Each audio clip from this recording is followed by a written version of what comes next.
to Nation Now. I'm Pradeep Nambiar. We talk about news affecting the nation, Maharashtra and Mumbai. As they say in every system, there's a conflict between abiding law and arbitrary power. The test for every democracy. It stands or it falls according to its own choice, whether to give supremacy to the law or to the will of the people, whether to constitute a moral association maintained by duty or a physical one kept together by force. And they also say that there has to be a congruence between the way people make wealth and the way they govern themselves. If the economic and the political systems are dissimilar, one will eventually destroy the other. We welcome our esteemed guest in our studios today. We welcome Ali Daruwala Saab. Daruwala Saab, welcome to the show. Namaskar. Welcome to the show, the dashing Daruwala Saab. Dr. Surana Malhotra ji, welcome to the show. We were always concerned about your health. We were praying for you. I hope you are back to normal. Thank you so much. Yes. The first thing I did was to come here. So nice of you. So nice of you. Actually, we were missing you. Both Mr. Bajaj Sahib and me, we were always missing you. Dr. Malhotra is not there. Same here. Thank you so much. Ali Daruwala Sahib, we begin with you. Diplomatic failure. Diplomatic failure, says Rahul Gandhi. Prime Minister Modi embarks on a five-nation tour. Five-nation tour पे जा रहा है, but at the same time, Pakistan has been appointed as the president of UNSC, United Nations Security Council. उससे पहले they were also part of the anti-terror squad का vice president. They say the Congress, Rahul Gandhi says that diplomatic failure. Modi साहब tour पे tour करता जा रहा है, लोगों को embrace करते जा रहे हैं, but diplomatic failure हो रहा. Pakistan becoming UNSC president, though for only 1 month. Daruwala साहब, is it a diplomatic failure? Exactly what Rahul ji said was expected, and I'm not surprised. The more Rahul ji, I have always told you, Pradeep ji over here, the more Rahul ji trolls my honorable Prime Minister, more उतना ही हमारे पंतप्रधान की छाती फुलती है और उतना उनको यश आता है. जब राहुल जी ने उनका जो है वाणी बोली है, वो ऑपोजिट हुआ है और जनता जनार्दन ने पंतप्रधान को आशीर्वाद दिया है. जो वो बोल रहे पाकिस्तान इतना इमर्ज हो रहा है, सुपर पावर हो रहा है. सर, आपके वर्ल्ड में देखिए 15 इस्लामिक कंट्रीज जिसने पाकिस्तान का समर्थन किया था, उसको यूएस ने उसके ऊपर ट्रैवल बैन डाल दिया. उसके बारे में राहुल जी क्यों कुछ नहीं कहते हैं? राहुल जी ने तो कॉन्स्टिट्यूशन की किताब लेके अमेरिका के अंदर बताया था कि हमारे भारतवर्ष में कॉन्स्टिट्यूशन खतरे में है. तो इसके बारे में उन्होंने कुछ क्यों नहीं कहा? क्योंकि आज से 2 दिन पहले संविधान हत्या दिवस ये देश में मनाई गई, उसके ऊपर कांग्रेस के लोग एकदम चुप है. तो ये क्या उसकी सराहना करते हैं? एक 1.5 साल भारतीय नागरिक, जो 1.5 लाख नागरिक है, उनको जेल में डाला गया था. तो वो क्या संविधान की वहां पे संरक्षण हो रहा था? क्या वहां पे हमारा संविधान महान हो रहा था? संविधान में कहा लिखा था क्या भारतीय नागरिकों को 1.5 साल जेल में डालिए? तो मैं तो कहता हूं, जितना राहुल जी बोलते हैं, कॉन्शियसली सबकॉन्शियसली वो भारतीय जनता पार्टी के फेवर में जाता है और ये हम इसको आशीर्वाद के माध्यम से लेते हैं. डिप्लोमेटिक फेलियर यानी मान के चलिए जब हमारे पंतप्रधान जी वापस आएंगे तो ढेर सारा इन्वेस्टमेंट, ढेर सारा पाकिस्तान के खिलाफ जो सबूत हम लोग ने इकट्ठा किए हैं, हल्लू वो ठीक है. 60 साल में इनका ऐसा कौन सा इतना डिप्लोमेटिक का इतना विन विन सिचुएशन था? क्या इनके पाकिस्तान के, बांग्लादेश के, श्रीलंका के एकदम ऐसे घनिष्ठ संबंध थे? मुझे बताइए ना. तो ठीक है, नेवरदलेस आई डोंट थिंक जो हमारे ऑनरेबल प्राइम मिनिस्टर जी कर रहे उसको, उसके बारे में हमें कोई भी किस्म की एक्सप्लेनेशन राहुल जी का देना चाहिए. हाँ, मगर जनमानस को कहने का और जनमानस को एक छोटे से छोटे मतदान करने वाले इंसान को पूरी जानकारी देने का काम ये हम प्रवक्ता लोग का है, जो हम सच्ची और ईमानदारी से जो सच हो रहा है वो लोगों तक हम लेकर जाएंगे. Dr. Malhotra, Dr. Surana Malhotra, Supriya Sule ji was a part of the delegation, seven delegation that went across the nation. But आज जिस प्रकार से राहुल गांधी जी क्रिटिसाइज कर रहे हैं, मोदी जी जगह जगह जा रहे हैं, नेशन टूर कर रहे हैं, but Pakistan has been appointed as United Nations Security Council president even for a month. They say it's a failure. Dr. Malhotra, is it a failure? Whatever it is, but it has to be condemned, it has to be talked against, and the Pradhan Mantri ji should come forward and definitely she should raise his voice against this. and because everybody sort of had forgotten all their differences and have come together, at least our party had, and they're trying to sort of you show the world that okay, the terror links of the Pakistan. So in that case, if the UN takes such a stand, this is something to be definitely talked about and definitely to be discussed. I mean, definitely it has to be something to be discussed. You can't just take it very easily. It has to be discussed. Congress has always criticized the Prime Minister. They said before that a 3-nation tour, तो बोले मणिपुर क्यों नहीं गए? अब 5-nation tour, Manipur क्यों नहीं जा रहे? मणिपुर क्या देश का हिस्सा? So how do you see that particular response? Combining everything to Manipur. Manipur किस प्रकार से देखते हो आप? मणिपुर तो डेफिनेटली, ये तो मणिपुर में जाना चाहिए था, वो तो हम लोग ने पहले से ही बोला हुआ है कि मणिपुर ये तो अपना it is a part of our India. There were people who are so helpless over there and we really don't know what was the reason why he has not gone there even after such so many people criticizing, so many people raising the voice against his not going. I mean, definitely his going would have made a difference, so he should have gone. That would have shown the people his priorities, definitely. Daruwalla साहब, coming back, बात यह है कि same the Manipur issue, 3-nation tour गए थे, वहीं पर कांग्रेस ने आलोचना किया कि मणिपुर क्यों नहीं गया. अब 5-nation टूर जा रहे हैं, along with diplomatic failure, the Congress says, what about Manipur? So why is the Prime Minister hesitant about Manipur? Exactly. मैं तो एक बात यहाँ पे बढ़ चढ़ के कहता हूँ, और हमारे यहाँ पे मैडम बैठे हैं जो कांग्रेस के प्रवक्ता है, मैं तो कहता हूँ राहुल जी तो लीडर ऑपोजिशन है. Hello, doctor Malhotra, doctor Suraina Malhotra, ma'am is representing such a big party. मैं तो ये बढ़ चढ़ के कहता हूँ, हमारे प्राइम मिनिस्टर के एब्सेंस में मैडम आप राहुल जी को बोलिए, आप जाइए मणिपुर, कुछ तो सोल्यूशन लाइए, और अगर कुछ जैसे ही सोल्यूशन मिलता है तो हमारे पंतप्रधान उसको इम्प्लीमेंट करने में उससे ज्यादा खुशी उन्हें महसूस ही नहीं होगी. ठीक है, हमारे पंतप्रधान आएंगे, जब तक राहुल जी जैसे यहाँ पर है उनको लग रहा है कि डिप्लोमेटिक फेलियर है, तो डिप्लोमेटिक सुप्रीमेसी आप जाकर बताइए, मणिपुर में कुछ सोल्यूशन निकालिए. We will go ahead with it. अगर कोई सोल्यूशन आप प्रैग्मेटिक लाते हो तो मैं अवश्य अली दारूवाला ये प्रैग्मेटिक सोल्यूशन एक छोटा कार्यकर्ता रहने के हैसियत से प्राइम मिनिस्टर जी से विनती करूंगा, कहेगा क्या राहुल जी ने इतना बेहतरीन सोल्यूशन मणिपुर के ऊपर लाया है, आप प्लीज उसे इम्प्लीमेंट करिए. जनमानस ने राहुल जी के ऊपर विश्वास बताया है, तो please go ahead, we will follow you. अच्छे काम में कोई बड़ा कोई छोटा होता नहीं है. अगर मणिपुर का सोल्यूशन राहुल जी के पास है वो हमको बताइए, हम उसे फॉलो करने के लिए तैयार हैं. I'll come back to this topic later. Dr. Surena Malhotra ji, Daruwala sahab, she represents Sharad Pawar ji, NCP Sharad Pawar ji. You mistook it for Indian National Congress. But I'll just come back to the local Maharashtra topic. स्तुति कर रहे, मुझे लगा वो तो India alliance में तो उन्हें राहुल जी के लिए भी बात करना पड़ेगा ना. अभी दोने साहब आएंगे थोड़ी देर में, डॉक्टर सुधीर दोने.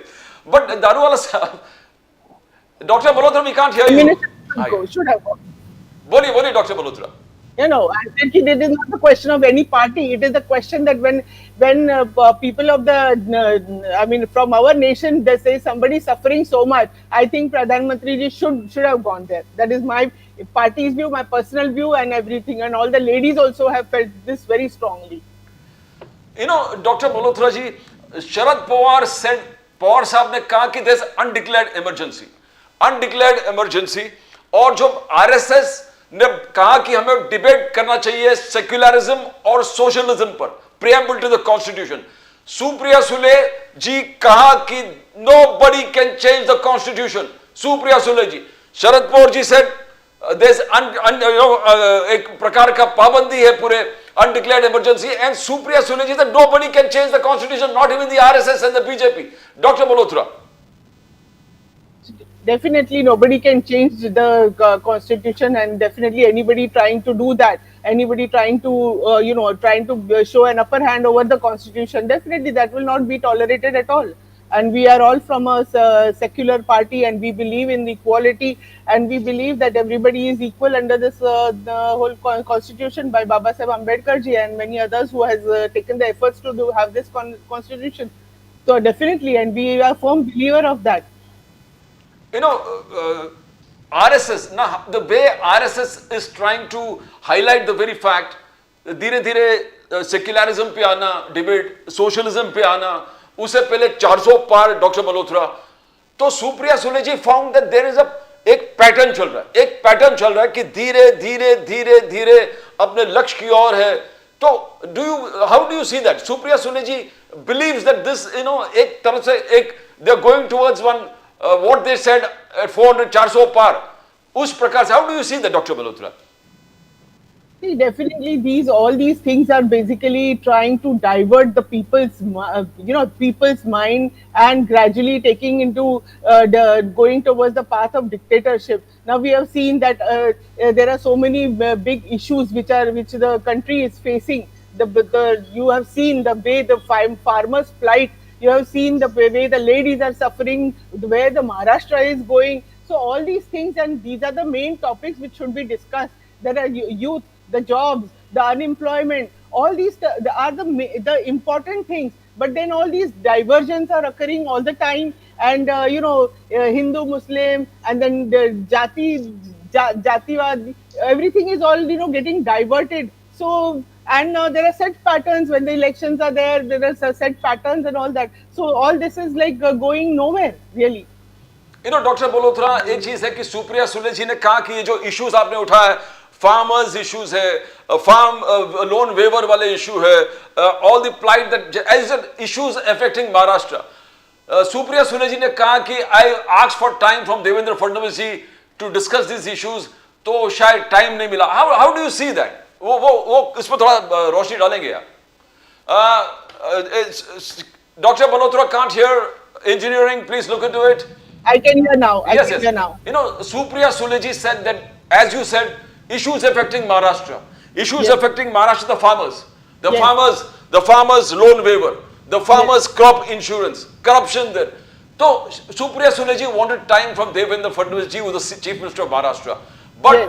Supriya Sule ji कह रहा कि time नहीं मिला. How do you see that? Yes, why? Supriya Sule ji should get Devendra Fadnavis ji. He is the CM of Maharashtra, so he should definitely give time if she wants to discuss some important issues. And these are definitely important issues. They should be the forefront of all these discussions. Now the session is going on, so why not give time for these important things? This is, the last few 2, 3, 4 months, the farmer suicide it has increased to such a bad high level. And so what is happening? Basically, why can't they give importance? That in a place like Maharashtra, farmers' plight should be given importance. That should be the main thing. Than discussing about other things, than discussing about infrastructure, doing projects which are not really required. So that should be the main thing. But no, there is always a diversion. They take out some other issue, they take out some other topic which was actually not necessary. They took out that the Hindi bhasha compulsory kara. But what was the need for all these diversions, basically? Ali Darwala Sahab, if Supriya Darwala Sahab, agar Supriya Sule ji कहता है कि I need time of Devendra Fadnavis ji, I want to discuss farmers issues, farmers death, farmers loan waiver, farmers crop insurance. What is the harm in giving Supriya Sule ji time? There are issues affecting Maharashtra. Exactly. Advocate Nambiar जी, आप वकील है, आप इतने जानकार है, madam से मैं हाथ जोड़ के विनती करता हूँ, अगर सुप्रिया सुले मैम के पास इतने फायरी इश्यूज है, इतनी लोगों की वेदना है, और यहाँ पे फार्मर्स अगर वो कह रहे, उनके कहने के हिसाब से, मुझे तो वो फिगर्स अभी तक आई नहीं सामने, उसके ऊपर मैं टिप्पणी नहीं करूंगा, तो इनके कुछ 10-15 एमएलए विधानसभा में है, विधान भवन में है, तो आज अधिवेशन चालू है. अब ये सारे जो प्रश्न है आपके एमएलए के माध्यम से आप जनमानस के सामने लाते क्यों नहीं? आज अधिवेशन का जो पावसाळी अधिवेशन जिसको बोलते हैं monsoon session has been specially called to discuss the issues and splits of the people of Maharashtra. तो ये थोड़ी टीवी के ऊपर ये सब डिबेट होता है. अगर सुप्रिया मैम को अगर वक्त नहीं मिल रहा तो उन्होंने वहाँ पे 20-22 उनके एमएलए भेजे हैं, प्लस कांग्रेस के उनके अलाइज है, साथ साथ में उद्धव जी ठाकरे के भी अलाइज वहां पर है। आप करिए ना वहां पे सारे के सारे मंत्रीगण एक साथ वहां पे उपस्थित है, आप वहां पे प्रश्न रखिए ना। और वहां पर भी अगर निवारण नहीं होता तो फिर आप कहेंगे आप कह, ये एक प्रेस कॉन्फ्रेंस लेके मेरे प्रश्नों का उत्तर नहीं मिल रहा, इनके प्रश्नों का उत्तर इन्हें सभागृह में मिलेगा। सुप्रिया मैम ने सभागृह में ये सारे प्रश्न मानना चाहिए। But Daruwala sahab, I would like to, Supriya Sule ji जो प्रश्न उठा रहे हैं and the same reflected by doctor Suryanarayan Malhotra ji, you need to answer that. आज नाना पाटोले जी ने कल उनको सस्पेंड किया, असेंबली में वही प्रश्न उठा रहे थे दारूवाला साहब। उन्होंने कहा ये बबन राव लोनीकर जिस प्रकार से किसानों का बदनामी कर रहा है कि मोदी जी ने आपको किसान पीएम किसान योजना में इतना 6,000 रुपया दिया, हम 6,000 दे रहे हैं, आपके कपड़ा हम दे रहे हैं, हम आपके चप्पल दे रहे हैं, आपको लाइट दे रहे हैं। तो क्या दारूवाला साहब, this is not arrogance of power? किस प्रकार से आप दारूवाला साहब? Exactly. See, I'll tell you the central policies on agriculture, farmers, MSP is so honest. यहाँ पे माननीय पंतप्रधान जी ये शेतकरी के मामले से, उनकी वेदना से इतने इतने व्हाट यू से, it is he is so pro farmers. और वो बात जो है अगर हम दे रहे हैं, ये शासन में रह के कोई किसी के ऊपर मेहरबानी नहीं कर रहा, यही लोगों ने हमें मतदान देके यहाँ पे चुन के लाया है। अगर हम दे रहे हैं, हम प्रयास कर रहे हैं, तो ये बात अगर एक ह्यूमिलिटी से और अगर हाथ जोड़ के कहते हैं कि हम ये करने का प्रयास कर रहे हैं, तो शायद वो लैंग्वेज बिफिटिंग होती, क्योंकि मेरे पंतप्रधान की तो ये लैंग्वेज नहीं है। हाँ, बेशक अगर कोई आमदार ने आउट ऑफ द लाइन जाके थोड़े अग्रेसिवली बात किया रहेगा, तो I think he should correct his tone and the message should go through. क्योंकि यहाँ पे आज 80% जो हमारे वोटर्स है वो हमारे शेतकरी देवता है, और शेतकरी देवता से हम जब एड्रेस करते हैं, उनकी कोई वेदना के बारे में हम अगर बात करते हैं, तो मैं ये बात से सहमत हूँ कि हमने वहां पे थोड़ा कंपैशन लाना चाहिए। We welcome Dr. Sudhir Dhone, the evergreen Dr. Sudhir Dhone, Indian National Congress. Sir, welcome to the show. नमस्कार सर। डॉक्टर सुधीर धोने, आप ही के टॉपिक से शुरुआत करते हैं, बिकॉज आपको आरएसएस और मनुस्मृति में बोलने का बहुत नॉलेज है, यानी कंप्लीट वॉल्यूम्स के वॉल्यूम्स आपने पढ़े लिखे। तो जिस प्रकार दारूवाला साहब से भी पूछा था कि राहुल गांधी जी ने क्रिटिसाइज किया देश संविधान से चलेगा, मनुस्मृति से नहीं। आरएसएस ने जिस प्रकार से कहा कि सेक्युलरिज्म पे हम डिबेट चाहते हैं, सोशलिज्म पे डिबेट चाहते हैं, धोने साहब नहीं, ये तो बोलिए धोने साहब। नहीं, भारतीय जनता पार्टी जो है और उसकी जो पहले विचारधारा की जो पार्टी, मूल पार्टी जैसा राजनीतिक गैर नॉन पॉलिटिकल उनका जो संगठन है आरएसएस, तो आरएसएस ने तो पहले से उनकी भूमिका बता दी है कि हमको ये नहीं चलता है।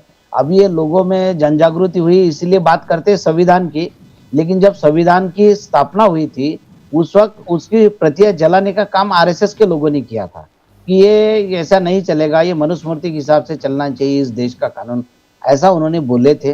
और बार बार ये बोलते हैं, संविधान के खिलाफ बोलते हैं। संविधान समीक्षा आयोग की स्थापना भी अटल बिहारी वाजपेयी की सरकार में ने की थी, तो ये तो हकीकत है। और इनके जो गोलवलकर से लेके हेडगेवार से लेके सबके जो है इनके स्टेटमेंट है कि वो मनुस्मृति को मानते हैं। अच्छा, मनुस्मृति के खिलाफ बोलने वाला कोई आरएसएस या भारतीय जनता पार्टी में कोई दिखता है कि आपको, कि कोई भारतीय जनता पार्टी का कार्यकर्ता है या फिर भारतीय जनता पार्टी का नेता है या आरएसएस का कोई नेता है तो वो कभी मनुस्मृति के खिलाफ बोलता हुआ आपको दिखा क्या? ये सब मनुस्मृति को चाहने वाले लोग हैं। और मनुस्मृति जब इस देश में लाएंगे तो मनुस्मृति के हिसाब से तो शिवाजी महाराज का स्वराज्याभिषेक भी नहीं किया था। संभाजी महाराज को लोग कहते हैं कि औरंगजेब ने जो उनको मारा, तो वो मनुस्मृति के हिसाब से हिंदू धर्म में जो कड़ी से कड़ी सजा है, जिन्होंने संस्कृत का पठन किया है, संस्कृत का अभ्यास किया है, उनके लिए क्या है मनुस्मृति में सजा, तो उस हिसाब से उनको सजा दी थी, ऐसा भी लोग बोलते हैं। हालांकि इसके पुरावे मेरे पास नहीं है कि कहीं लिखा हुआ, लेकिन लोग तो बोलते हैं ऐसा कि ऐसा हुआ था। तो ये सबसे बड़ी बात कि मनुस्मृति के अगर ये खिलाफ में है भाजपा और आरएसएस वाले, तो ये विरोध क्यों नहीं करते कि मनुस्मृति गलत है? ये क्यों नहीं बोलते हैं? सर इसमें मनुस्मृति में सिर्फ एक ब्राह्मण समाज को सबसे ज्यादा पावर दी है मनुस्मृति में, लेकिन और बाकी लोगों को नहीं दिए पावर। फिर भी भारतीय जनता पार्टी और आरएसएस को ये सिर्फ ब्राह्मण समाज को बचाने का काम करते हैं, ऐसा मुझे लगता है कि इनको बुरा लगेगा। तो ये तो बहुत गलत बात है। वोट तो सबके चाहिए, लेकिन आप एक समाज की बात करेंगे तो ऐसा नहीं चलता है ना। हम तो ब्राह्मण समाज का विरोध नहीं करते। हम तो हमारे पार्टी में तो बड़े बड़े पदों पे ब्राह्मण है। राहुल गांधी खुद बोलते हैं कि हम ब्राह्मण है, हम तो जनेऊधारी ब्राह्मण है। तो हम तो ब्राह्मणों के खिलाफ में नहीं है, लेकिन हम चाहते हैं कि ब्राह्मणों के साथ बाकी समाज को भी न्याय मिलना चाहिए। सबको ये बोलते हैं सबका साथ, सबका विकास, सबका विश्वास, तो उस तरह करना चाहिए। बोलने में सिर्फ बोलने के हद तक नहीं रहना चाहिए, ऐसा हमारा कहना है। दोने साहब, दारूवाला साहब आरएसएस से बहुत करीब से जुड़े हुए। दारूवाला साहब टोटली जो एक फ्रंट है, उस फ्रंट का बहुत बड़ा हिस्सा है, और नंबर 2 आरएसएस उनके साथ बहुत करीब से काम करता है देश के विकास के लिए। मैं आपको पूछता हूं पहले दोने साहब, ये सेक्युलरिज्म पे आरएसएस जब डिबेट करना चाहता है, क्या ये माइनॉरिटी को टारगेट कर रहा है, जो राहुल गांधी जी बार बार कह रहा है कि माइनॉरिटीज आर बीइंग टारगेटेड, क्या ये माइनॉरिटीज को टारगेट कर रहा है सेक्युलरिज्म? दोने साहब, हाँ नहीं सर, माइनॉरिटी को तो टारगेट कर रहे हैं ना वो। अभी उन्होंने माइनॉरिटी को इतना टारगेट किया है कि उनके घर मुसलमानों के वहां पे उन्होंने ये भी घर बुलडोजर से तोड़ दिए हैं। आखिर में सुप्रीम कोर्ट को कहना पड़ा कि ये गलत है, आप क्यों ऐसा डिसीजन ले रहे हैं। किसी का घर रहने सिर्फ उसकी बिल्डिंग नहीं रहती, उसके साथ उसकी भावना जुड़ी रहती है, तो आप ये ऐसा नहीं कर सकते, सुप्रीम कोर्ट ने कहा है। तो ये इनके कहने, इन्होंने जो किया, योगी सरकार ने जो किया है कि लोगों के घर तोड़ दो। एक गरीब बच्ची बेचारी, उसका तो फोटो बहुत वायरल हुआ, वो बोले मेरा घर तोड़ रहे, कम से कम मेरी किताबें तो लेके जाने दीजिए। उसने किताबें वो लाए, तो हमके देखने के बाद तो किसी के भी आंखों में आंसू आ जाते हैं। तो ये तो देखिए, योगी जी हो या मोदी जी हो या अमित शाह हो, तो ये इनके दिल में कोई भावना नहीं है, ये हार्टलेस लोग हैं। इन्होंने तो लोगों को जिंदा जलाया हुआ है। जो लालू प्रसाद जी कहते हैं कोई गलत नहीं बोलते, ये नरभक्षक लोग हैं, नरभक्षक है। इनको आदमी कोई मर गया उसके लिए उनके दिल में कोई बुरी बात आती नहीं, कोई संवेदना नहीं है। इस प्रकार के ये लोग हैं। Before I go to Ali Daruwala साहब, because he wants to answer this question, but doctor Surena Malhotra ji, ये सेक्युलरिज्म पे डिबेट आरएसएस क्यों करना चाहते हैं? Are they trying to put the minorities against fear? जो राहुल जी, शरद पवार साहब, सुप्रिया सुले जी बार-बार, they have been highlighting the very fact that opposition being targeted, minorities living under fear, right-wing activism on the surge, judiciary being intimidated. Dr. Malhotra. Minorities are under the fear. What they are saying, who's putting the minorities in fear? That is the question which they should also answer. Who's making minorities unsafe in India? Basically, I mean, we have people staying in Bandra and all, and we know just before the elections, people are so. Even the Catholic community, they are also so scared to talk anything against the BJP openly. So we know everybody why the minorities, why they feel unsafe. It is a common knowledge to everybody. And then these people saying that, oh, minorities are not safe, it's absolutely a hilarious thing. Go ahead. So you believe that Sharad Pawar sahab jab कहता है कि there is an undeclared emergency and Supriya Sule saying that we need to protect the pillars of the constitution, they are right, Dr. Malhotra. Definitely. There is an undeclared emergency that is being felt, that is being, you can feel the, palpitations also of all the minority people. Even for many people to even say such things also openly, people are scared. Ali Daruwala sahab, you heard both Dr. Surena Malhotra and Dr. Sudhir Dhone ji. आप किस प्रकार से देखते हो? They said minorities are living under fear, और RSS ने जानबूझकर secularism पे डिबेट मांगा because वो minorities में एक fear instill करना चाहता है. दारूवाला साहब, you are a minority leader and you are part of the BJP, you are part of the RSS also. बोलिए दारूवाला साहब. Exactly. Pradeep sir, thank you for giving me this opening, and what Doneji and Man is saying. The basic essence of this party is to spread fear, to sell insecurity. Honorable Sharad Pawar ji, though he is so seasoned, but speaking that constitution is in danger time and again, is sending a signal, is setting a narrative over here before each election that constitution is in danger. ये ऐसी narrative ये लोग लेके जाते हैं और जब मतदान का वक्त आता है यहाँ पे जो हमारी मुसलमान मासूम जनता है उसके अंदर ये लोग भय का वातावरण फैलाते हैं। और मैं आपके माध्यम से ये जन जनार्दन को ये कहना चाहता हूँ, जितना सुरक्षित हमारे मुसलमान आज भारत में है उतना सुरक्षित ये लास्ट 60 इयर्स में कभी नहीं थे। इनकी मालूमत के लिए कहता हूं और मैं डंके के चोट पे कह सकता हूं, क्या जितनी ये वर्ल्ड के अंदर पॉपुलेशन है ना मुसलमानों की, उतनी अकेली पॉपुलेशन बल्कि उससे ज्यादा भारतवर्ष के अंदर है। और वो इतने भाईचारे, सुख, अमन और शांति से रहते हैं। यहाँ पे आपने अगर देखा रहेगा गए 11 सालों में कोई भी वाद विवाद, दंगल, मारम कुटी ये आपने देखी नहीं है और ये अब होने वाली भी नहीं है, क्योंकि मुस्लिम लोग ये जान चुके हैं। कांग्रेस ने जो जहर फैलाने का काम किया था, उन्होंने कहा था कि जब बीजेपी आएंगी तो मुसलमानों को काटेंगी। 11 साल हो गया, ऐसा कुछ हुआ? उनका सब में पहले ये तो नैरेटिव फेल हो गया।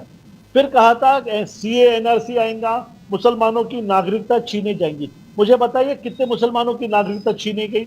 पॉइंट नंबर 3, जितने भी रास्ते बने, जितने भी रोड, एयरपोर्ट्स बने, उसके ऊपर मुसलमान लोग अपना सर गर्व से उठाकर चलते हैं। जो बिजनेस इंडिया में आज फ्लरिश हुआ है उसके अंदर मुस्लिम लोग, जिसने ये लोगों ने उन्हें टायर वाला, पंक्चर वाला, मैकेनिक बना के रखा था, आज स्टार्टअप्स देखिए, 100 स्टार्टअप्स जो आइकॉन कहलाते हैं उसके अंदर 9 स्टार्टअप्स मुसलमानों के गरीब बच्चों ने शुरू किया है। ये जो आप लोग फैला रहे हो, और सेक्युलरिज्म, मैं तो डंके के चोट पे कहता हूँ और ठाम विश्वास से कहता हूँ, सेक्युलरिज्म ऐसा कोई शब्द नहीं है। ये कांग्रेस ने ये घुसाड़ा हुआ शब्द है। डिक्शनरी खोलिए ढोने साहब, doctor ma'am, you are so educated, open the dictionary and find out a word called secularism. There's nothing as secularism. There is only one word, that is unity. And my prime minister only believes in एक धर्म, वो है गरीब और अमीर। और वो कहते हैं मैं गरीबों का नेता हूँ, मैं अमीरों का नेता नहीं हूँ। इन्होंने एक बात के अंदर यहाँ पे अडानी को कुछ कहा, उन्होंने आरएसएस के बारे में क्या क्या कहा। उन्होंने कहा कि आरएसएस एकदम आदमी मरने के ऊपर दुख भी नहीं मनाता है। तो ये इतनी नफरत, इनके दिलों में इतनी नफरत है। आज प्रियंका गांधी मैम कह रहे हैं कि आरएसएस को दिल्ली में बैन करना चाहिए। बेशक इन्होंने दिल्ली में बैन तो छोड़ो, इंडिया में बैन करना चाहिए, क्योंकि अगर आरएसएस बैन नहीं हुआ तो ये देश कांग्रेस मुक्त देश होने वाला है। कांग्रेस मुक्त करने के लिए अगर किसी ने लोगों तक हकीकत को और सच्चाई को अगर किसी के सामने लेके गया तो ये हमारे आरएसएस के गरीब कार्यकर्ता लोग हैं। हमारे आरएसएस के अंदर कोई बड़े लोग नहीं है सर। बैंक के मुलाजिम, एक हमारे सिपाही, रिक्शा वाले, इतने सर्वसाधारण सिंपल लोग हैं। महाराष्ट्र के अंदर जो यहाँ पर जीत हुई है, ये जीत से ये लोग भयभीत है, चल बिचल है। और अब जो बिहार में होने जा रहा है, ये बिहार के वजह से ये लोग को कुछ समझ में नहीं रहा है। ये लोग कुछ भी अनाप शनाप संघ के बारे में कह रहे, मगर मैं आपको कहता हूं, संघ इसने दुनिया के अंदर, वर्ल्ड के अंदर, पुणे में नहीं, महाराष्ट्र में, बंबई में नहीं, वर्ल्ड के अंदर लोगों की आंख खोली है। और संघ का एक ही उद्देश्य है, आप क्या पढ़ के आए हो, आपके ऊपर क्या नैरेटिव, ये लोगों ने क्या आपके ऊपर हिप्नोटिज्म किया है। सर, संघ के पास एक ही उद्देश्य है, नेशन फर्स्ट, इंडिया सर्वश्रेष्ठ, वसुधैव कुटुंब। सर, ये सारे विचारधारा हम लेके चलते हैं। और जो हमारे पंतप्रधान जो काम कर रहे हैं ना, ये एक बहुत सिंपल आरएसएस के कार्यकर्ता है। आज उन्होंने इंडिया को टॉप 5 नंबर से 4 नंबर, जापान को हटा के आज हम 2 या 3 नंबर या 1 नंबर पे भी जा सकते हैं। 2047 के अंदर जो हमारा देश शक्तिशाली बनने वाला है ना, ये कोई विचारधारा के ऊपर ये काम चल रहा है। आज बिजनेस देखिए, मैडम कह रहे थे कि यहाँ पे जॉब्स नहीं है और यहाँ पे बेरोजगारी है। मुझे तो हंसने आता है। आज रेस्टोरेंट्स में जगह नहीं है, सिनेमा हॉल फुल है, यहाँ पे ट्रैफिक जैम है, इतना सारा business, GST collection all time high, पर सिर्फ कुछ कहना है, नेगेटिव कहना है, वो करने का काम हमारे ये दो मित्र प्रवक्ता कर रहे। मत करिए ऐसा, नेगेटिव नैरेटिव मत चलाइए। देखो, जब देश के अंदर इन्वेस्टमेंट सेफ है, खुशहाली का माहौल है, ऑपरेशन सिंदूर की सराहना और हमारे जवानों की जो बहादुरी की सराहना ये वर्ल्ड ने देखा है, मगर आप लोग उसे बिल्कुल एक्नॉलेज नहीं कर रहे। ये गलत काम है मैडम और धोनी जी, मैं आपसे कहता हूं। और जो आपके दिल में इतना नफरत है ना आरएसएस के बारे में, सर इसे निकाल के फेंक दीजिए। आरएसएस आप कह रहे वैसा कुछ भी नहीं है, और आप जो भी कह रहे बेसलेस है, डॉक्यूमेंटेड नहीं है। आप डॉक्यूमेंट लेकर आइए और फिर हमसे कहिए। और ये कहना क्या किसी के मरने से भी संघ को फर्क नहीं गिरता है, this is really very sad. मैं तो खैर आक्षेप लेके इसके ऊपर कोई बहुत बड़ा बवाल नहीं करूंगा। मैं आपसे विनती करूंगा कि Dhoni ji please refrain from making such statements, because nation now has got 50 lakh viewers who watch all this, and what you are saying ये जनमानस तक जाता है और लाखों लाखों लोग ये बातों को सुनते हैं। But at the same time, how come you are saying that the opposition always criticizes everything? That is not true. As you said, I've never heard you praising anything, man. You're saying बेरोजगारी है और यहाँ पे महिला सुरक्षा नहीं है और मणिपुर में आग लगी है और हमारे प्राइम मिनिस्टर घूमने जा रहे हैं। मैंने तो कहा था आपसे, आप राहुल जी को भेजिए ना। That time our party supported. Our party was wholeheartedly with you all. So it is not that we are criticizing each and everything what you all do. So that's a very wrong statement to do. I think our party is also a very thoughtful party, and whatever is a clear thing that they always come forward with it. Thank you. Ali मैं दारोगा दूसरी, मैं दारूवाला साहब, बोलिए बोलिए। दारूवाला साहब, ऐसा है कि आप जो बोल रहे कि जैसा ये मुंबई के रेस्टोरेंट ये वो सब जगह नहीं रहती भरे, ये तो मुंबई की बात है। मुंबई का छोड़ दीजिए आप जरा, मुंबई यानी देश नहीं है। मुंबई दिल्ली ये दो शहर यानी देश नहीं है। आप जरा आइए हमारे गांव में, देखिए कितनी बेरोजगारी है, क्या परिस्थिति है, रास्ते कैसी है, सड़क कैसे है, आप देखिए। लोगों को पानी भी, पीने का पानी भी 8 दिन में एक बार मिलता है, ये स्थिति है। और लोगों के पास कोई रोजगार नहीं है। इसीलिए मोदी जी गरीब लोगों को 80 लाख लोगों को, 80 करोड़ लोगों को मुफ्त में अनाज दे रहे हैं ना। तो मोदी जी कहाँ सफल प्रधानमंत्री है, वो तो 80 करोड़ लोगों को अभी भी अनाज दे रहे हैं क्योंकि उनको जरूरत है। तो आप कहाँ क्या बात करते, दिल्ली मुंबई की बात मत कीजिए दारोवाला साहब। जरा हमारे गांव में आके देखिए, अकोला में आके देखिए, जरा खेड़ोपाड़े में देखिए, किसान आत्महत्या क्यों कर रहे हैं वो भी सोचिए। आपने बोला था 2022 तक किसानों की आय दुगनी होगी, कहाँ दुगनी हो गई?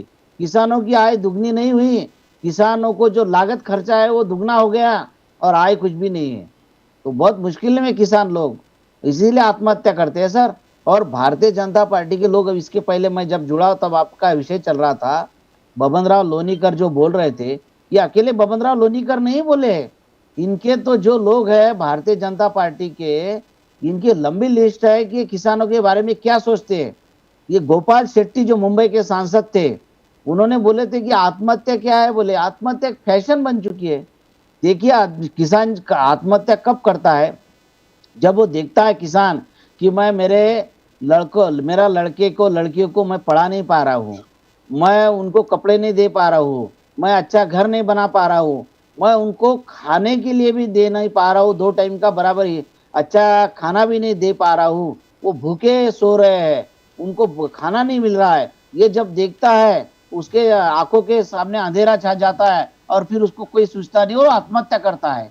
वो मायूसी में आत्महत्या करता है जब उसको लगता है कि कुछ नहीं, मेरा कुछ भविष्य नहीं है और मेरे बीवी और बच्चों के मैं बुरे हालत नहीं देख पाऊंगा, इसलिए आत्महत्या करता है। सर, तो ये आपके गोपाल शेट्टी कहते हैं कि किसानों की आत्महत्या एक फैशन है। एक बात, इनके जो राधा मोहन सिंह, इन्होंने बोले थे, कृषि मंत्री थे केंद्र में, इन्होंने बोले थे कि ये किसान आत्महत्या क्यों करते हैं।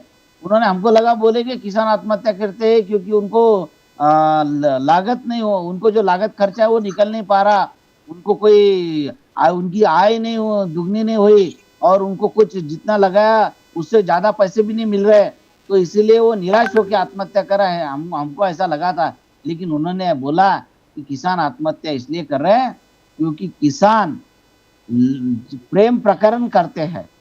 ये पार्लियामेंट में मौजूद है। उन्होंने जो बोला है कि ये किसान यानी लफड़े करते हैं, लफड़े उनको मराठी में कहते हैं, हिंदी में मुझे शब्द नहीं समझ रहा, कि ये लफड़ेखोर है, ये प्रेम प्रकरण करते हैं, तो इसीलिए ये किसानों के बारे में सोचते हैं। इनके एक सांसद ने बोले थे कि किसान दारू पीते हैं, और महाराष्ट्र की सरकार ने जब 11 सेक्रेटरियों का ये हुआ था और केंद्र को भेजना था कि वे किसान आत्महत्या क्यों कर रहे हैं, उन्होंने यवतमाल और उस्मानाबाद 2 जिले का सर्वे किया और 2 जिले में किसानों की पोजीशन देखी क्यों आत्महत्या कर रहे हैं। उन्होंने जब दिया है, इनके नेता भी थे, महाराष्ट्र में इनकी सरकार थी, तो इनकी सरकार ने केंद्र सरकार को क्या दिया है, जो रिपोर्ट दी वो क्या दिए है कि किसान आत्महत्या करते हैं क्योंकि किसान झगड़ालू है और किसान दारू पीते हैं, और उनके बीवी के साथ झगड़े होते हैं, वो दारू पीते हैं और झगड़े करते हैं, इसीलिए किसान आत्महत्या करते हैं। ये भारतीय जनता पार्टी की सोच है। ये अकेले नहीं, ऐसे इनके एक हमारे अकोला के सांसद थे, वो संजय धोत्रे, उन्होंने क्या बोले थे कि किसान मरते हैं तो मरने दो, सरकार कहां तक उनको मदद करेंगी। ये उनके सांसद ने बोला था, भारतीय जनता पार्टी के सांसद ने। और इनके एक नेता थे, पहले विपक्ष के नेता थे, बाद में कृषि मंत्री बने थे, वो थे एकनाथ खड़से जी। एकनाथ खड़से जी भाजपा में रहते हैं क्या? बोले अभी नहीं बोलते हो, अभी राष्ट्रवादी में है तो किसानों के खिलाफ बोलते हैं क्या? वो अभी नहीं बोलते। जब भाजपा में थे तो क्या बोले उन्होंने कि किसानों को बोले मोबाइल का बिल भरने के पैसे है, लेकिन किसान उनका बिजली का बिल भरने को उनके पास पैसे नहीं है। ये खड़से जी जब इनके फडणवीस सरकार, फडणवीस साहब के मंत्रिमंडल में कृषि मंत्री थे, तब बोले थे। मानिकराव कोकाटे क्या बोलते हैं, बबनराव लोनीकर क्या बोलते हैं, ये देखिए। बबनराव लोनीकर का बाप होगा मोदी, हमारे किसानों का बाप नहीं है मोदी।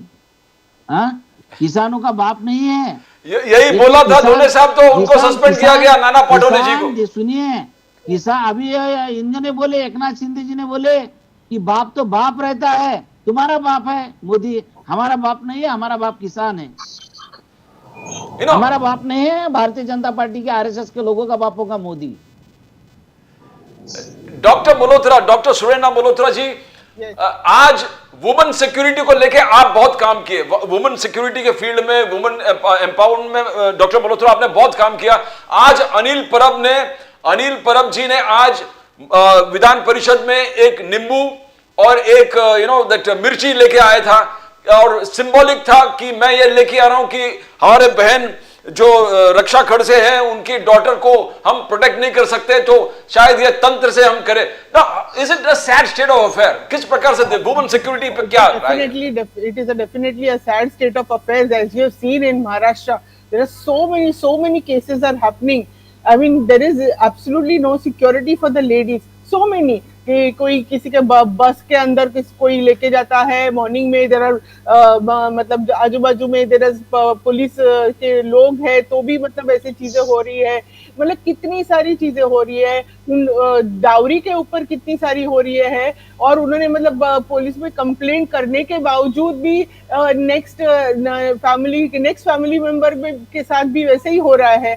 तो ये सारी मतलब absolutely ladies are so unsafe. We never imagined that something like this will happen in Maharashtra. We never imagined. At our times, I mean, of course, at that time it was a different thing. I mean, I still remember that we used to get a phone call to do a post-mortem from JJ Hospital in the middle of the night, and we used to just take our car and go alone.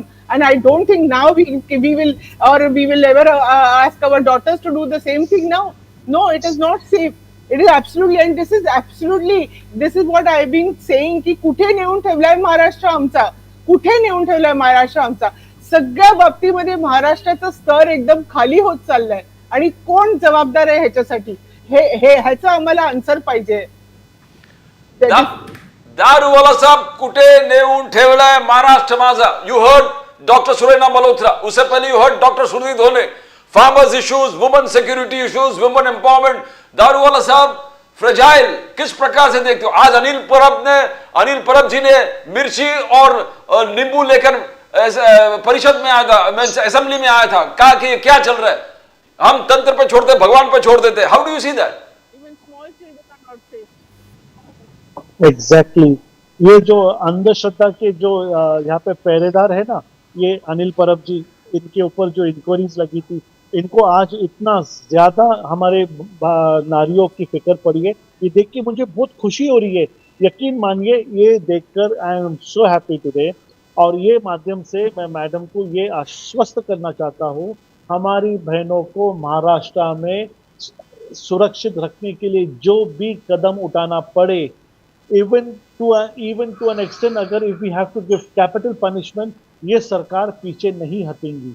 मगर coming back to Dhoni ji replies as to वो जो शेतकरी के बारे में कह रहे थे ना, क्या वो जो लैंग्वेज यूज किया, वो लैंग्वेज तो मैं यूज नहीं कर सकता। जैसे उन्होंने कहा क्या कौन किसके फादर है।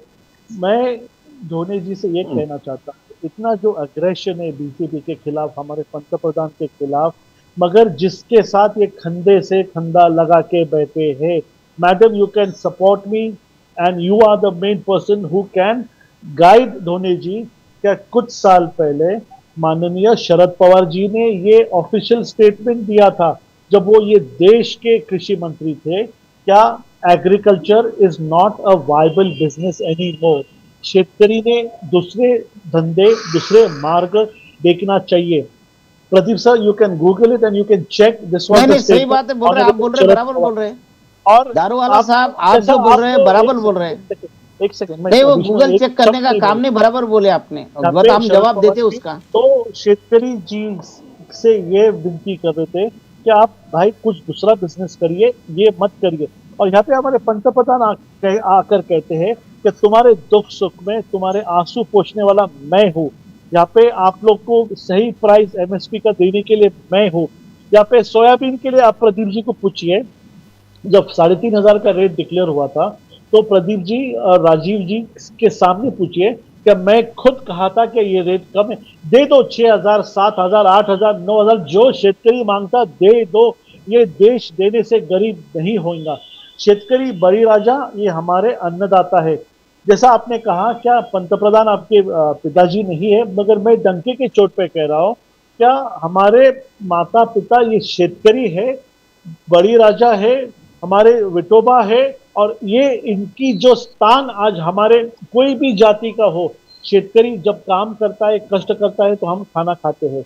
आपने ये जो कहा ना कि 80 लोगों को आप अन्न दान कर रहे हो, ये कर रहे हो, सर जो आदमी ले रहा है आज उसके ऊपर परिस्थिति है। मुझे नहीं लगता कि ऐसे ओपन फोरम। बोलिए बोलिए दारूवाला साहब। आई थिंक दारूवाला साहब नहीं सर, बोले बोले धोनी साहब बोलिए, धोनी साहब बोलिए। अरे ऐसा है सर, वो उन्होंने जो बोले शरद पवार साहब ने बोला था कि किसानों को, तो वो सही में बोला था। उनका कहना ऐसा था पवार साहब का कि आप पूरा के पूरे 4-5 भाई है, 2 भाई है, सबके सब आप खेती में लगेंगे तो ऐसा आपका घर नहीं चलने वाला है। क्योंकि खेती क्या है, खेती तो ऊपर वाले के हाथ में रहती है, बरसात आती है नहीं आती है, सब ये बातें रहती है। तो किसानों के कोई गारंटी नहीं रहती कि किसान का जो बोया है ये होगा। तो ये ऐसा है कि पवार साहब ने किसानों के अच्छे के लिए, उनके भले के लिए बोला था कि भाई आपको सिर्फ खेती पे रहेंगे तो फायदा नहीं होगा। आप एक भाई ने खेती करनी चाहिए और दूसरे भाई ने दूसरा कोई उद्योग धंधा करना चाहिए, तो आपका अच्छा चलते रहेगा। और खेती पे रहेंगे डिपेंड तो हो सकता है कि नुकसान हो जाएगा और कुछ हाथ में नहीं आएगा। ये भी बराबर बोली। तो ये कौन बोल सकता है जिसके दिल में किसानों के बारे में प्रेम है और जिसको लगता है कि किसानों को मैं ये बोलने के बाद किसानों को बुरा नहीं लगेगा, इसीलिए पवार साहब ने बोला और बड़े जोर शोर से बोला है। और किसानों ने उनकी बातों का स्वागत किया कि बराबर बोल रहे शरद पवार साहब, इसमें कोई गलत नहीं है। क्योंकि खेती करना बहुत ही मुश्किल हो गया है। तो खेती करते हैं लोग तो उस किसान तो आत्महत्या कर रहे हैं क्योंकि खेती को भाव रेट भी नहीं मिल रहा है। और दूसरी बात, जो बोने के बाद वो सब फसल आएगी नहीं आएगी उसकी कोई गारंटी नहीं है। तो पवार साहब ने जो बोले, लोग तो मानते हैं कि पवार साहब किसानों के नेता है, ये तो लोग सब पूरे भारत के लोग मानते हैं किसानों के नेता है। तो शरद पवार की हिम्मत इसीलिए हुई इतना बोलने की कि उनको मालूम था कि मैं बोलने के बाद किसान कोई नाराज नहीं होने वाले, उल्टे वो बोलेंगे कि पवार साहब ने सही बोला। और वैसे ही हुआ। कहाँ किसानों ने उनका विरोध किया था, क्योंकि पवार साहब ने बिल्कुल बराबर बोले थे। रही मोदी जी की बात, तो मोदी जी तो बोलते ही रहते हैं, मैं ऐसा करूंगा, मैं हर एक को ताजमहल दूंगा, मैं ऐसा करूंगा, मैं आपके घर में सोने का चम्मच दूंगा। वो तो बोलने को क्या जा रहा उनका, वो तो बोलते जुमलेबाजी करना तो उनका काम ही है। उन्होंने तो बोले थे 2022 तक किसानों की आय दुगनी होगी, कहाँ दुगनी हुई आय?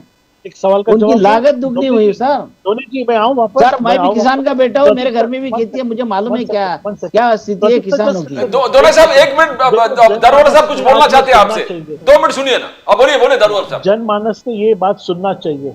यहाँ पे धोनी जी ने जो कहा मैं रिपीट कर रहा हूँ, ये कह रहे हैं कि शेतकरी की आज जो कंडीशन है, जो अवस्था है, शरद पवार जी ने कहा था कि वो अवस्था अच्छी नहीं है, उसके वजह से वो आप लोग जो कर रहे कृत्य, जो गलत कृत्य आप लोग कर रहे, इसके ऊपर डिपेंडेंसी नहीं होना चाहिए। मैं आपको सजेशन देता हूँ कि आप दूसरा कुछ बिजनेस करिए। अगर घर में 3 भाई है तो एक शेतकरी करिए, एक नौकरी करिए, एक दूसरा कुछ सब्सिडरी बिजनेस करिए।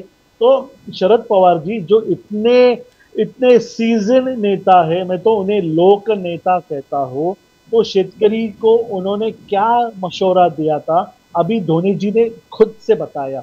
इतना प्रॉब्लम है यहाँ पे, जो क्लाइमेट है इसका कोई भी सर्टेनिटी नहीं होती। यहाँ पे दुष्काल आता है, कभी वादळ आता है, कभी इतना ज्यादा बारिश होता है। इसके वजह से आज इन्होंने इनके सवाल का जवाब इन्होंने खुद दिया, क्या शेतकरी आत्महत्या क्यों करता है। मैंने नहीं कहा, धोनी जी ने कहा। तो एनीवे प्रॉब्लम तो मैं जानता हूँ, प्रॉब्लम इनको मालूम है, मगर इनकी अपेक्षा मेरे नहीं ऐसा नहीं है सर, सर ऐसा नहीं है। वन सेकेंड धोनी जी, अभी पलटी मत खाना, सुनो ना मेरी नहीं नहीं मैं पलटी नहीं मारूंगा, जो है जो बोला वो रिपीट भी कर सकता हूँ मैं, ऐसा कुछ नहीं है। मानस ने शेतकरी की अवस्था को जाना है, माना है, और आपके स्टेटमेंट को मैं सराहा रहा हूं। मैं आपको अनडिक्लेयर्ड इमरजेंसी की तरह मैं आपको ट्रोल नहीं कर रहा हूं सर, मेरी बात सुनिए ना। ये सब प्रॉब्लम्स है, ये हम जानते। आप लोग सत्ता में थे तो आपने क्या किया? आपने कुछ भी नहीं किया। किसानों का कर्जा माफ किया था सर, ऐतिहासिक कर्ज माफी की थी शरद पवार साहब उस वक्त, ये कृषि मंत्री थे। सब किसानों की जो है 71,000 करोड़ की कर्ज माफी किए थे सर किसानों की। और किसानों के लिए देखिए, किसानों के बारे में कभी बुरे नहीं बोला कोई, कांग्रेस का राष्ट्रवादी का नेता कभी किसानों के बारे में बुरे एक शब्द भी टिप्पणी नहीं किया। 71,000 करोड़ की 2009 में उन्होंने, मैं यही कह रहा हूँ सर, सुनिए ना एक सेकंड। आपने क्या कर्ज माफी की है सर आपकी सरकार ने? अरे मैं तो तारीफ कर रहा हूँ सर, मैं तो तारीफ कर रहा हूँ। शरद पवार जी को का कर्जा माफ करना पड़ा, मगर यहाँ पे 2.5 साल पहले even now Pawar sahab is taking this AI artificial intelligence use of that also in farming। शेतकरी की अवस्था ये लोगों ने इतनी बेहतरीन तरीके से समझाया, आज ये मैडम ने इतने बेहतरीन तरीके से समझाया, धोनी जी ने इतने बेहतरीन तरीके से समझाया। माननीय शरद पवार जी को उनका कर्जा माफ करना पड़ा। उद्धव बाला साहेब ठाकरे जी, जो वंदनीय बाला साहेब ठाकरे जी के लड़के हैं, उद्धव जी ने कहा था कि अगर मैं सरकार में आता हूं तो इनका 7/12 मैं कोरा करूंगा, कोरा, जीरो। वापस इन्होंने यही आश्वासन दिया था, मगर बड़ी राजा ने ये झूठे आश्वासनों के ऊपर बिल्कुल विश्वास नहीं किया, उनको जीरो नंबर दिया सर। क्योंकि बड़ी राजा जानता है मोदी जी जब आश्वासन देते हैं तो आश्वासन को पूरा करते हैं। सर इलेक्शन के माध्यम से क्या हुआ उसके बारे में बात करिए। मोदी जी जो आज 80 नहीं, मोदी जी के बारे में विश्वास नहीं है सर। मोदी जी को कहा वोट दिया लोगों ने सर? मोदी जी के 63 सीटें कम कर दिए, 303 से 240 पे लाए। मोदी जी पे कोई विश्वास नहीं किसानों का। महाराष्ट्र में 25 सीटें थी सर, आप 9 पे आ गए। कोई नहीं विश्वास नहीं मोदी जी पे किसी को। नहीं लोगों ने बीजेपी को नकारा है लोकसभा चुनाव में सर। कहा मोदी जी पे विश्वास है देश के लोगों का? 303 से 400 पे जाने वाले थे आप, कहाँ 400 पे गए? 303 से लग के आप 240 पे आ गए सर। मोदी जी पे विश्वास नहीं रहा किसानों का, उसका ही परिणाम है। यस बिल्कुल मैं मानता हूँ, आप सही कह रहे हो, आप गलत नहीं कह रहे हो। हमें हमारे को जनता ने हमारा जो असली चेहरा है वो हमको दिखाया। अब ये दिखने से आज हम ये बात जान चुके हैं कि हम भी गलती कर सकते हैं और किधर किधर हमने इम्प्रूव करना है, और वो सेक्टर्स के अंदर हम इम्प्रूव कर रहे हैं। एमएसपी, शेतकरी की जो हत्या हो रही है, जो उनके ऊपर अत्याचार हो रहे, जो कर्ज के लिए जो माफिया उनके ऊपर जोर डाल रहे, सर देवेंद्र फडणवीस सरकार काफी सख्ती से ये लोगों के ऊपर एक्शन ले रहा है।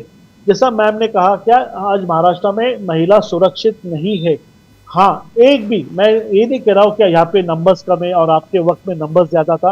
मैं तो कह रहा हूँ अगर हमारी सरकार में अगर एक भी महिला असुरक्षित अपने आप को महसूस करती है तो वो हमारी नाकामयाबी है।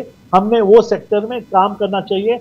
मैं मैडम का धन्यवाद कहता हूँ, वो डॉक्टर है, पोस्टमार्टम के लिए रात को कॉल्स आते, वो एक जमाने में बेधड़क जाते थे, आज वो नहीं जा रहे। इसके ऊपर हमने गौर करना चाहिए। मैं तो इसके आगे बढ़ के कह रहा हूँ, क्या यहाँ पे इतना ज्यादा capital punishment, any crime against women should be dealt with the most strict punishment. I agree with madam. I do not Shakti disagree Kaida with should be her. brought forward fast. Point number 3, what I want to bring to the notice, ये आज हम लोग जो यहाँ पे कोई भी जो बात करते हैं, जो भी हमारे में खामियां है, मैं उसे एकदम पॉजिटिवली लेता हूँ। अगर आप प्रदीप जी को, राजीव जी को पूछेंगे प्रवक्ता होने के नाते से, अगर मैं कोई बात को राजी करता हूँ तो मैं कोशिश करता हूँ क्या मेरे छोटे से प्लेटफॉर्म से मैं वो मंत्री जी को जाकर, वो डिपार्टमेंट में जाकर वहां पे मैं इंप्रूवमेंट ला सकूं। मैं यहाँ पे आर्ग्यू करने के लिए प्रवक्ता है, इसलिए मेरी पार्टी सही है और हम ही सही है, हमने जो कहा वो it is the final word, ये कहने के लिए नहीं आया। अगर आप लोग कोई बातें हमारे सामने रखते हैं, आप ये देश के नागरिक है, आप बेशक सच बात मेरे सामने रखिए और मैं उसे लाकर यही शो पे आपका निवारण करने की कोशिश करूंगा। That's all I'd like to tell. I don't want to refute. I don't want to troll. And one thing I can tell you with confidence. क्या धोनी जी आपके दिमाग में जो आरएसएस के लिए इतनी घृणा है ना सर, ये बात सही नहीं है। मैं एक मुस्लिम हूँ, मैं मुस्लिम राष्ट्रीय प्रवक्ता हूँ और मैं जो कहता हूँ, मेरा सरकार, मेरी शासन वो बात को सर आंखों पे रखती है और मैं लोगों तक न्याय देने का काम करता हूँ। यकीन मानिए ये देश में मुसलमान सुरक्षित है। नेगेटिव प्रोपेगेंडा करके उनके दिलों में ये बात मत लाइए। आज बिहार के अंदर एनआरसी इंप्लीमेंट होने जा रहा है। बताइए मुझे, बिहार से कितने मुसलमानों को निकाला? ये नैरेटिव कांग्रेस ने चलाया था।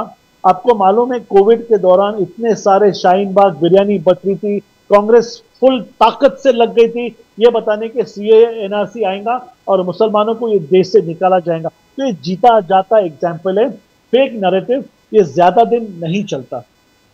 दोने साहब, you want to reply to that? आप सुना दारूवाला साहब ने किस प्रकार से किया? सर ऐसा है हाँ। कि कांग्रेस के पास अगर फेक नैरेटिव करने की ताकत रहती थी तो कांग्रेस सत्ता के बाहर ही नहीं जाती थी।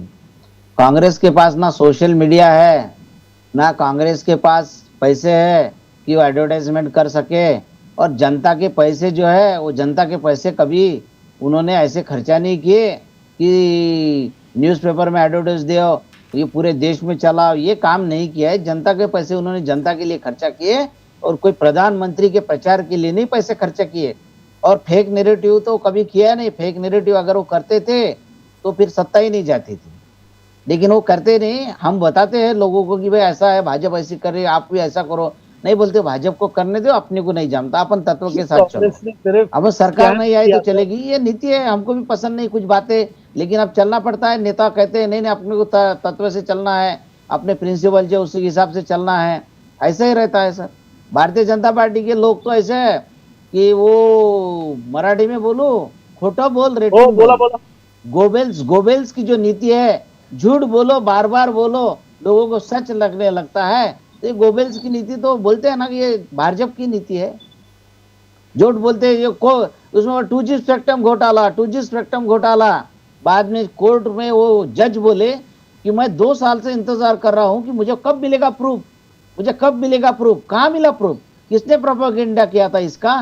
भारतीय जनता पार्टी ने किया। 2G स्पेक्ट्रम घोटाला, बाद में वो कलमाड़ी का जो हुआ ओलंपिक घोटाला, वो उसमें क्रीड़ा घोटाला, वो भी भरी हो गए। 2G स्पेक्ट्रम घोटाला नहीं हुआ, ये भी बात सामने आया। तो सर ये तो इन्होंने माहौल किया था भ्रष्टाचार। कोयला घोटाला हुआ, सब कुछ घोटाला हुआ नहीं। इन्होंने ऐसा जबरदस्त माहौल किया, अन्ना हजारे को पकड़ा, केजरीवाल को पकड़ा और पूरे देश में माहौल खराब किया। बाद में कोर्ट का डिसीजन तो आपको मानना पड़ेगा सर। कोर्ट ने तो बरी किया सबको। कोर्ट ने यहाँ तक बोले 2G स्पेक्ट्रम में तो मैं तो 2 साल से इंतजार कर रहा हूँ कि कब प्रूफ मिलेगा, प्रूफ नहीं मिला।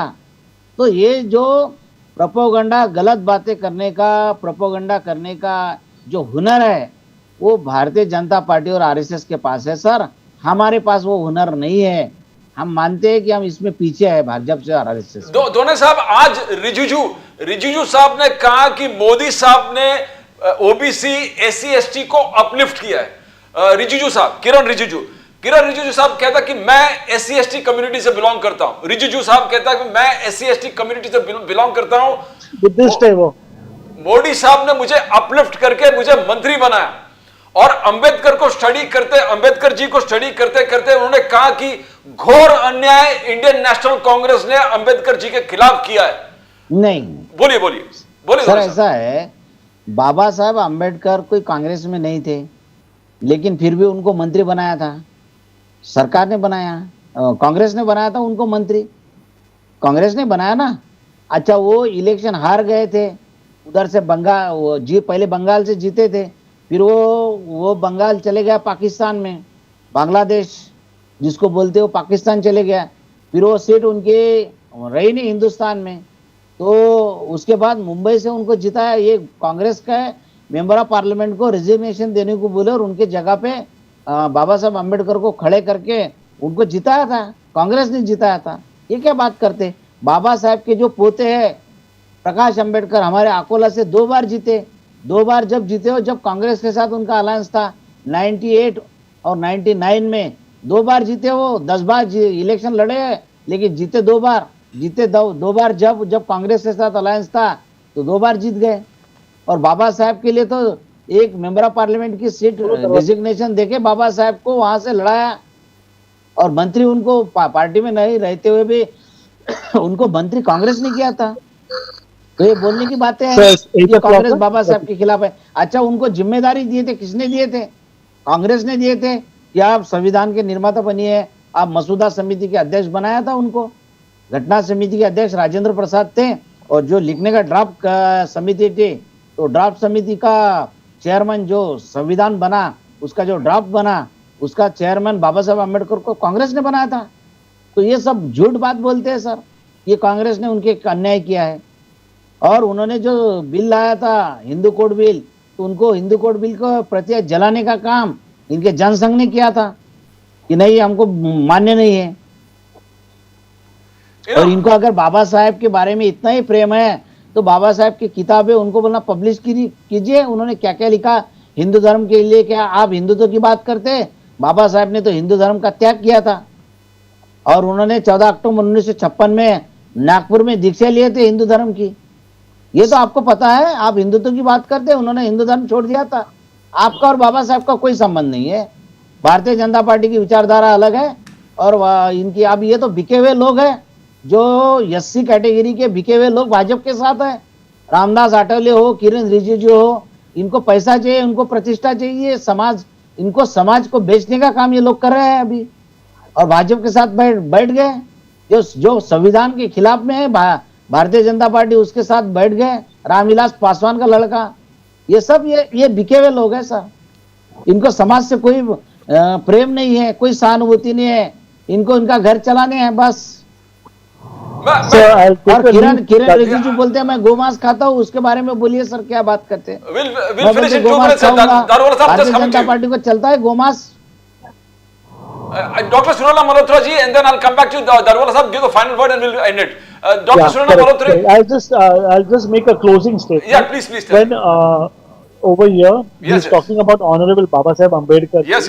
And about the legacy and what happened. All I can tell you over here, the legacy that he has left, Modi ji has upheld it. And Modi ji said in the parliament that what legacy has been left for me in my life time, यानी वो constitution को मेरी जिंदगी में मेरे रहते हुए कोई भी ये कॉन्स्टिट्यूशन के अंदर एक वर्ड भी ना कम कर सकता है ना ऐड कर सकता है। This is a closing statement. जनमानस को ये जानना चाहिए कॉन्स्टिट्यूशन के बारे में हमारे पंतप्रधान जी की ये विचारधारा है, उनकी विचारधारा रहना ये तो साहजिक है, मगर ये फेक नैरेटिव और ये जो गलत कहना है ये आज ये दोनों इंडी अलायंस ने करना बंद करना चाहिए। क्योंकि अन्ना हजारे जी ने खुद कहा था, क्या इनके साथ जो मांडी को मांडी लगा के बैठे हैं अरविंद केजरीवाल जी, इसने मुझे यूज किया, मिसगाइड किया, मेरे को मिसगाइड करके मेरा वापर करके वो सत्ता में आया और करप्शन किया। आज जाके इनके साथ इनकी कोठरी में बैठा है। इसके ऊपर आप थोड़ा आत्मपरीक्षण करिए धोनी जी, अरविंद केजरीवाल जी आपके साथ साथ जो लोग हैं, अन्ना हजारे तो बीजेपी का आदमी है क्या सर। है तो अमित शाह अन्ना जी हजारे जो बीजेपी का आदमी है, छोड़ दीजिए। अमित शाह जी सर ने किया। डीएमके जो है ना, ये सबसे खतरनाक पार्टी है। ये जो भारत के अंदर जो कन्वर्जन हो रहा है ना, ये डीएमके, ये क्रिश्चियन पार्टी होना चाहिए, मगर ये अपने आप को द्रविडियन पार्टी कहला रही है। अब थोड़ा उसके ऊपर गौर करिए, उसके ऊपर आत्मपरीक्षण इन्वेस्टिगेशन करिए, आपके सवाल के जवाब आपको ही मिल जाएंगे। धन्यवाद। जय We Hind, come to the जय end of the Maharashtra. program. We Thank thank you. Ali Darwar Extremely sorry, sir. Pradeep We sir. thank Dr. Surendra Malhotra ji, all of viewers. Dr. Malhotra, we hope you recover very fast and become fit and fine back again. Thank you. Thank you, Sudhir Dhone sahab, Indian National you. Congress, the evergreen Sudhir Dhone sahab. Thank you for being on the show. Thank you so much. sir. Good night. Good night. As we always end with the preamble to the Constitution that says, we, the people, hereby resolve to constitute India into a sovereign, socialist, secular, democratic republic, and to secure to all its citizens justice, equality, liberty, and fraternity. Justice that is social, economic, and political. Equality that is equality before the law and equal protection of rights. When we talk about liberty, we talk about freedom of speech, expression, faith, worship and belief, and the right to life, liberty and pursuit of happiness. When you talk about fraternity, you talk about eternal brotherhood, believing in the territorial and political integrity of the nation. To subscribe to Nation Now, the fastest growing channel of the nation. To subscribe to Nation Now, the fastest growing channel of the nation, please click on the icon out there. Click and subscribe to Nation Now, the fastest growing channel of the nation. And we believe it's a fundamental duty of all political parties and the political leaders to see that they come together to protect and preserve the pillars of the Constitution. Because if the pillars of the Constitution are safe and secure, the Republic survives, the Constitution survives, and the people of the Republic survive. That's all from Pradeep Nambiar. Nation Now will come again tomorrow with more news from the center, Maharashtra and Mumbai. Till then, it's bye for now.